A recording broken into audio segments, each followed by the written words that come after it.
یہ آخری عشر میں آدمی جو ہے اللہ کی چوکھٹ پر ہی جا کر بیٹھ جائے، اپنے معمولات کو توڑے۔ اعتکاف کی روح یہ ہے کہ یہ جو ہمارے معمولات ہوتے ہیں، روٹین، یہ بھی غفلت پیدا کر دیتے ہیں۔ ایک عادت بن گئی، صبح اٹھتے یہ کرنا، پھر یہ کرنا، پھر دفتر جانا، پھر آنا، پھر یہ، اس کے اندر پھر وہ آدمی کوئی جاگتا ہی نہیں، ہوش میں آتا ہی نہیں۔ وہ گویا کہ ایک مدہوش سا ہے اور ایک وہ اپنا سائیکل چل رہا ہے خود بخود۔ اس سائیکل کو توڑو، جیسے 5 دفعہ وہ سائیکل توڑتے ہو نماز کے لیے۔ آؤ یہاں آؤ، آؤ سجدے میں گرے، لوح جبیں تازہ کریں، یاد کرو اللہ کو دوبارہ، اپنا عہد استوار کرو دوبارہ، ایاک نعبد و ایاک نستعین۔ اسی طرح سال میں ذرا یہ 9-10 دن بھی ایک دفعہ توڑو اپنے روٹین کو، جاؤ وہاں ڈیرا لگا لو مسجد کے اندر اللہ کے در پر، سوائے جو ناگزیر حوائج انسانیاں ہیں، پیشاب وغیرہ کے لیے جانا ہے، باہر جاؤ، وضو کرو، پھر آ کے بیٹھ جاؤ۔ محض فرحت حاصل کرنے کے لیے نہانے کی اجازت بھی نہیں ہے۔ غسل واجب ہو گیا ہو تو نہاؤ، ورنہ پھر یہ کہ ہیلے بتاتے ہیں ہمارے علماء کہ وضو کی نیت سے جاؤ، غسل کر کے آ جاؤ، اس لیے کہ معلوم ہے کہ آج آدمی کی جو عادت بن گئی ہوئی ہے روزانہ نہ نہائیں تو طبیعت پہ کسل رہتا ہے، لیکن اسی کو تو توڑنا ہے، اسی روٹین کو تو توڑنا ہے۔ اصل میں اجازت نہیں ہے، اصلاً اجازت نہیں ہے۔ آپ جو ہے جو بھی ناگزیر، ہاں اگر آپ کو فرض کیجئے کوئی ایسی شکل ہو گئی ہے، رات کو آخر سوئے تو ہے، سونے میں بدخوابی ہو گئی ہے، نہانا ہے تو جاؤ نہاؤ، ٹھیک ہے، غسل واجب ہے، نہاؤ۔ اور یہ کہ پیشاب کی بہانے کی حاجت ہے، جاؤ پوری کرو، وضو کرو، واپس آ کے بیٹھو، چاہے یہاں سو، یہاں ذکر کرو، یاد کرو، جو کرو کرو یہاں پہ، لیکن اور اس میں بھی خاموشی ہے۔ وہاں ہمارے ہاں آج کل اس کے اندر بھی بڑے لمبے لمبے چوڑے پروگرام شروع کر دیتے ہیں، لوگ بیٹھے ہیں گپ بازی کر رہے ہیں۔ میں نے خود میدان عرفات میں لوگوں کو تاش کھیلتے دیکھا ہے، تاش عرفات میں۔ میں نے سنا یہاں پر اعتکاف میں تاش کھیلے جاتے۔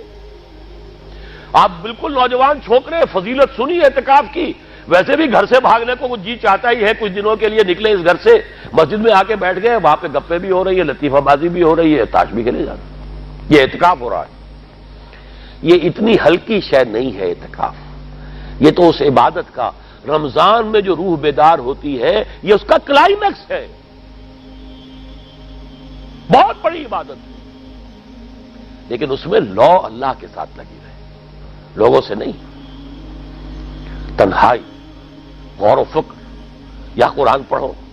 ذکر کرو، نوافل پڑھو، یا سوچو بچ، جیسے حدیث میں آتا ہے وَأَن يَكُونَ نُطْقِي ذِكْرًا وَنَظَرِي عِبْرَةً وَسَمْتِي فِكْرًا، میرا دیکھنا ہو تو عبرت کا دیکھنا ہو کہ ہر شے سے میں سبق حاصل کروں، اور میں بات کروں تو اللہ کے ذکر پر مبنی ہو میری بات، اور میں خاموش رہوں، وَسَمْتِي فِكْرًا، غور و فکر، تفکر و اعتبار، جو حضور جا کر غار حرا میں کیا کرتے تھے وہ اعتکاف تھا حضور کا، مکی دور کا اعتکاف، تنہا بیٹھنا۔ اور یہ روایت مجھے بعد میں معلوم ہوا کہ یہ بنو ہاشم میں یہ روایت تھی، حضور کے دادا بھی جا کر وہاں پر غار حرا میں بیٹھا کرتے تھے، یہ ان کی ایک خاندانی روایت چلی آ رہی تھی، یہ جگہ تھی، اور وہ جگہ ایسی ہے عجیب سی، اب تو خیر بڑی بڑی عمارتیں حائل ہو گئی ہیں، ورنہ میں نے جب پہلا حج کیا تھا سن 62 میں، تو میں نے اس وقت جا کر دیکھا تھا واقعتاً سیدھا کعبہ نظر آتا ہے وہاں سے، اور کچھ درمیان میں نہیں، جیسے اس کو سلٹ لیمپ کہتے ہیں، وہ غار ہے ہی ایسی کہ سامنے ایک دراڑ سی بس کھلی ہوئی ہے، یہ اس کے اندر سے وہاں بیٹھ جائیے، سیدھی نگاہ خانہ کعبہ پر جاتی تھی، تو کعبے کا مراقبہ بھی کیا جا سکتا تھا وہاں بیٹھ کر، دیکھنا کعبے کو دیکھنا عبادت ہے، اور پھر اس یکسوئی کے ساتھ کوئی نہیں، کعبے میں ہے تو نہ معلوم کیا کچھ اور ہو رہا ہے، لیکن یہ کہ وہاں تو آپ بیٹھے ہوئے، تو وہ اعتکاف، یہی اعتکاف حضرت موسیٰ نے کیا تھا 40 دن کا، تب تورات ملی تھی، یہی 40 دن کا روزہ کیا رکھا تھا، یہ اگرچہ قرآن میں مذکور نہیں ہے، حضرت موسیٰ کا تو قرآن میں مذکور ہے، حضرت عیسیٰ کا انجیل میں مذکور ہے، 40 روز کا روزہ اور اعتکاف پہاڑوں میں کیا جا کر، تب انجیل ملی، یہی اعتکاف تھا جو حضور کر رہے تھے غار حرا میں، تب قرآن، اقرا بسم ربک الذی خلق خلق الانسان من علق، یہ تو اس کا ایک عکس، اس کی ایک جھلک ہونی چاہیے۔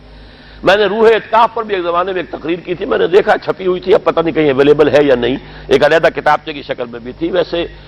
عظمت صیام و قیام رمضان مبارک پر بھی میرا کتابچہ ہے، اور عظمت صوم، جس میں کہ پھر میں نے یہ انسان کے 2 وجود اس کے بارے میں بھی خاصی وضاحت کے ساتھ گفتگو کی ہے، وہ بھی میرا کتابچہ ہے، شاید بحث اس پہ ہوں گے۔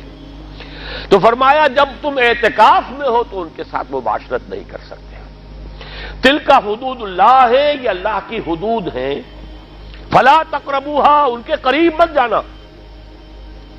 قرآن مجید میں حدود اللہ کے لیے یا تو آتا ہے فلا تعتدوها، یہ اعتداء کہتے ہیں کسی حد کو کراس کر جانا، تجاوز کرنا، اور جہاں زیادہ احتیاط کی بات ہے وہاں فلا تقربوها، آخری حد کے قریب تک نہ چلے جانا، مبادا کہیں غلطی سے قدم جو ہے ادھر پڑ جائے۔ جیسے حضور نے حدیث کے اندر بیان فرمایا الا لکل ملک حمن، ہر بادشاہ کی ایک محفوظ چراگاہ ہوا کرتی تھی، اسی کے جانور اس میں چریں گے، کوئی رعیت میں سے کسی کی بھیڑ بکری، کسی کا کوئی جو ہے گھوڑا وہاں نہیں آ سکتا۔ اب اگر کسی کا گھوڑا یا کسی کی بھیڑ بکری چلی گئی، وہ مجرم ہو گیا، پکڑا جائے گا، گردن ماری جائے گی۔ تو حضور نے فرمایا کہ اللہ کی بھی ایک محفوظ چراگاہ ہے، اللہ کی حما کیا ہے؟ محارمہ، جو چیزیں اس نے تم پر حرام کر دی، ان کے قریب نہ جانا۔ تو دیکھو اگر کوئی چرواہا اپنی بھیڑوں بکریوں کو بالکل آخری حد تک لے جائے گا، اس بادشاہ کی جو وہ حد ہے، تو اندیشہ ہے کہ بھیڑیں بکریاں کہیں ایک چھلانگ لگائے اور بادشاہ کی چراگاہ میں داخل ہو جائے، لہذا ذرا فاصلے پر رہا کرو۔ یہ ہے آخری حد تک نہ جاؤ بلکہ کچھ فاصلے پر رہو۔ فلا تقربوها، یہ اللہ کی حدود ہے تو ان کے قریب مت پھٹکو۔ کذالک یبین اللہ لکم آیاتہ للناس لعلہم یتقون، اسی طرح اللہ تعالی اپنی آیات لوگوں کے لیے واضح کر رہا ہے تاکہ وہ بچیں، تقویٰ کی روش اختیار کریں، حدود الہی کا احترام کریں، اس میں کہیں تجاوز تو دور رہا، اس کے قریب بھی نہ آئے۔